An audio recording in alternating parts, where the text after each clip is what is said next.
Yes.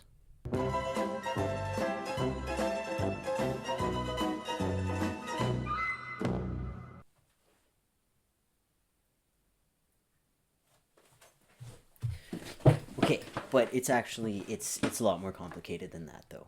Hi squad, welcome/welcome back, and dog, bless you. I'm here today to talk about something that I touched on briefly in my last video and hopefully unpack it in a little bit more detail. Specifically, the part where I talk about how much of the hate that I experience online is motivated by misogyny. Now, my word choice is very intentional here.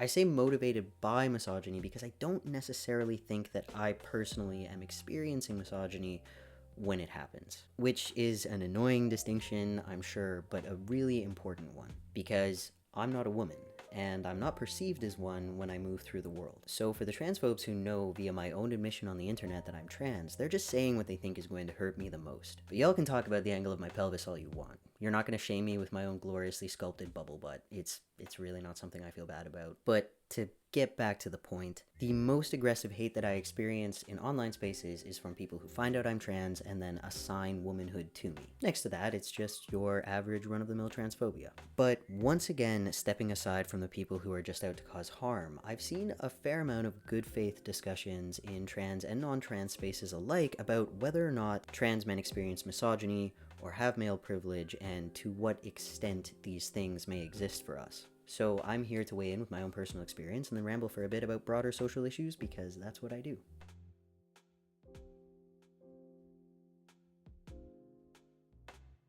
So I've gone on about this before, but one of the first things that I noticed when I started consistently being read as a man in public spaces was that my jokes got a lot funnier.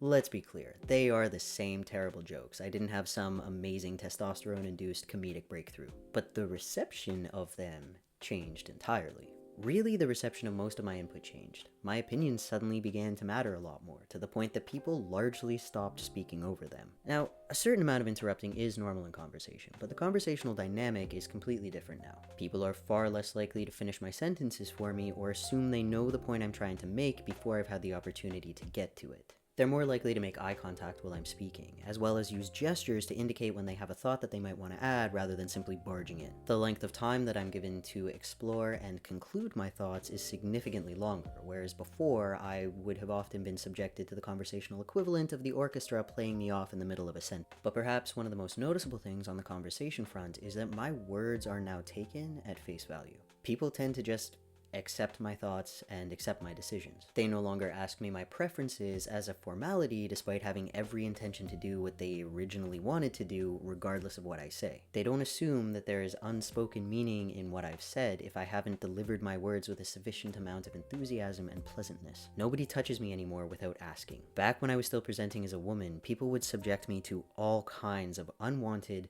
physical contact, from brushing a strand of hair out of my face, to touching me on the shoulder or the hip if they wanted my attention, to sometimes physically moving me to the side if they needed to get by. And this almost always happened without saying something first. And if you're sitting there thinking, wow, that's really invasive, it's because it is. That's super inappropriate. No one should ever do that. Men are afforded so much more with respect to physical and mental boundaries, and I could speculate on this divide prior to transitioning, but I don't think I was really prepared for just how broad it is now that I've lived both sides. I now have a lot more space to be quiet and awkward without anybody asking me what's wrong if I'm simply not smiling or expecting me to carry the emotional load in an uncomfortable exchange.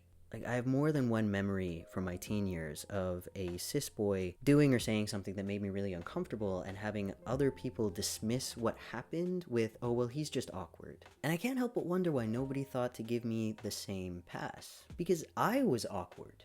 But it was consistently placed on me to take the mental space that I had established as a buffer for my own awkwardness and let somebody else go bumbling around in it just because he couldn't be expected to establish his own on the grounds of being a guy.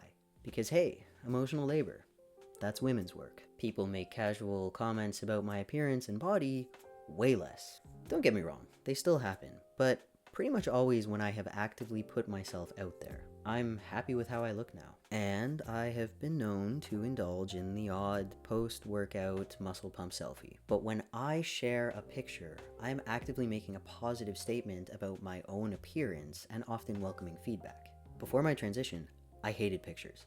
Loathed them. I would avoid them like the plague. So the comments I got were just given in person about my body, and often from people I didn't really know very well, if at all. Now, I don't want to make it sound like I think all of these people were being completely inappropriate. I mean, some of them were.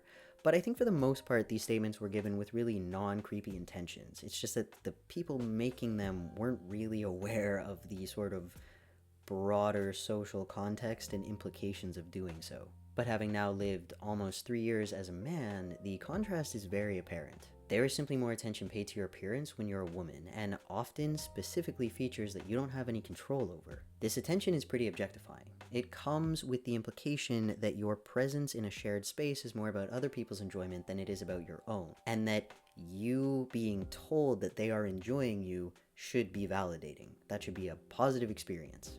On that note, people also no longer tell me I look tired even when I know I look like shit. Whereas before, simply zoning out and not being visibly happy was reason enough for people to speculate on my mental state or make comments about my appearance. What I'm kind of getting at here is that there have been very apparent changes with regards to respect for my autonomy, how people communicate with me, and just how entitled people feel to my body, my emotional labor, and my personal space. Now, we'd be here all day if I unpacked every single change with the detail and nuance that they deserve. But to kind of finish up this section, here's a few more things worth noting.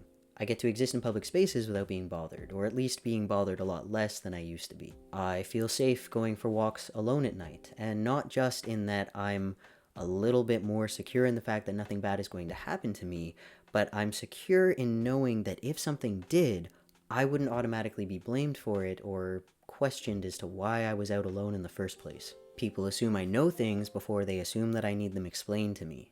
No one asks me whether or not I want to have kids, and if the conversation comes up through other means, they respect my decision not to. When I take charge of a situation, I'm considered to be showing initiative, not being bossy. This is a big one. I can just deadass have my nipples out. I can just go outside without a shirt on and nobody's going to question it or say anything or look at me like I'm being inappropriate. They might think it's a little bit weird right now given that it's -2 outside, but that's not the point. That whole situation feels completely different now. And I don't mean specifically my nipples, those lost feeling in top surgery because of the process that they go through. They gotta take them off and stick them back on, but that is also beside the point. I no longer experience this weird taboo-based anxiety around having my chest out. My body isn't sexualized just for existing. I'm no longer patronized for my accomplishments with the underlying implication that my skill level was assumed to be much lower than it actually is. On that note, nobody tries to explain my own area of expertise to me. I've not had a single dude try to explain fitness to me since I started passing as a man, but I've had a lot more of them asking for advice despite my credentials being exactly the same as they were before. Simply caring about others and considering their feelings is seen as going above and beyond rather than something that is just expected by default. The bar for my being a good person is a lot lower than it used to be. Now, this is hardly an exhaustive list, but these are some of the more obvious changes and their associated subtleties. And I wanted to talk about them both for my fellow trans people out there because I'm sure it's relatable for many of you, but also so that cis people could get an understanding of this, because I don't think cis folks can really grasp the disparities between the female and male experiences. I also think this is at least part of the reason behind transphobia, albeit a sort of sneaky, subtle piece of it. Trans people aren't just challenging the status quo by breaking away from the expectations assigned to us on the basis of sex. We are also gathering direct insight on the differences in those expectations and the severity of the associated double standards. So, do trans men have male privilege? I certainly do, and I know a number of other transmasculine people who report experiences very similar to mine. But we are just one subset of a much larger population of people. I've seen this idea pushed in many trans spaces, that all trans men will inevitably pass at some point or another, and this simply isn't true. Not all transmasculine people on testosterone will reach a point where they're read as cis. Not all of them have access to hormones in the first place or the desire to go on them. And not all transmasculine people necessarily want to be perceived as cis men. This thinking completely neglects the fact that there are transmasculine people out there who aren't men. And while it's very important for people who can comfortably move through the world being perceived as men to acknowledge the male privilege that goes along with that, there's a fine line between passing privilege and erasure. The fact that I am read as a cis man in my day-to-day life comes with undeniable social privilege, but it doesn't make me less trans. It doesn't make trans spaces less important for my mental health and sense of community. It doesn't mean that I can travel to different places without fear of potential repercussions for who I am. To get real personal for a moment, as a dual citizen of Canada and the Bahamas, I can only exist as myself in one of those places. Now, if I were to go back to the Bahamas, I don't really have the option of living there. My choice is to either denounce my identity as a man or denounce my identity as a Bahamian, and that's not really a fun choice to have to make. Many transmasculine people have years and even decades of being perceived as girls and women. Without going into too much detail, a great many of us have been subjected to abuse and trauma associated with this. So even those of us who no longer experience misogyny directly can be affected by the hold that it has on our formative years. Many transmasculine people are harmed by unequal reproductive rights, even some of those who have the option of passing as cis men. They still require birth control and health services that are associated with their anatomy. Services that are impacted by cultural misogyny. What I'm getting at here is that for many of us, even some of us who do experience male privilege, we are still harmed by misogynistic constructs, even if we're not experiencing the misogyny directly. Does that make sense? And failure to acknowledge transmasculine people and trans men who don't pass for whatever reason continues to erase voices that desperately need to be heard. To take a page out of Foreign's book for a moment, there is some skullduggery at play here. Because while there absolutely is a tendency for some trans men to reach a point where they're passing and then just fade away into living stealth, that's not the sole reason for the lack of visibility paid to the transmasculine experience. A lot of this lack of visibility goes back to transphobia. Specifically the idea that transmasculine people are still just women. It's misogyny. Now, not trans misogyny. Trans men do not experience trans misogyny. And that's a conversation that I would like to have, but only when I actually have trans feminine people present to give their very vital perspectives on that topic. But to get back to the point that I'm making here, part of the reason that transmasculine stories are deemed less important is because, from an uneducated outsider's perspective, these stories begin as women's stories.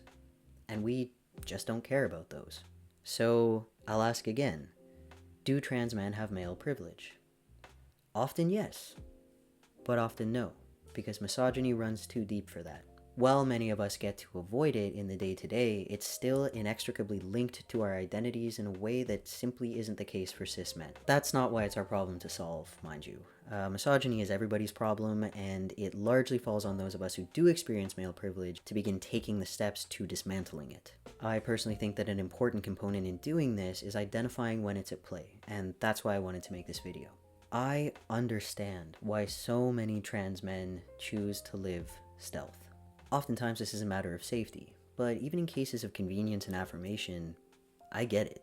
Breaking away from those imposed restrictions is very liberating, and never being questioned on who you are feels great. But this is why I personally feel that it's important to remain visible and share my experiences. There are insights into gender-based disparities that we can offer that might not otherwise get discussed. And I have brothers and siblings in this struggle who don't really get a choice as to whether or not they partake in the work. That's it for today. I probably sound like a broken record at this point, but you know, I'm gonna come back to this. That's my impression of me, by the way. If you stuck around to the end, you get an extra dog bless you. I will see you next time. And as always, thanks for watching.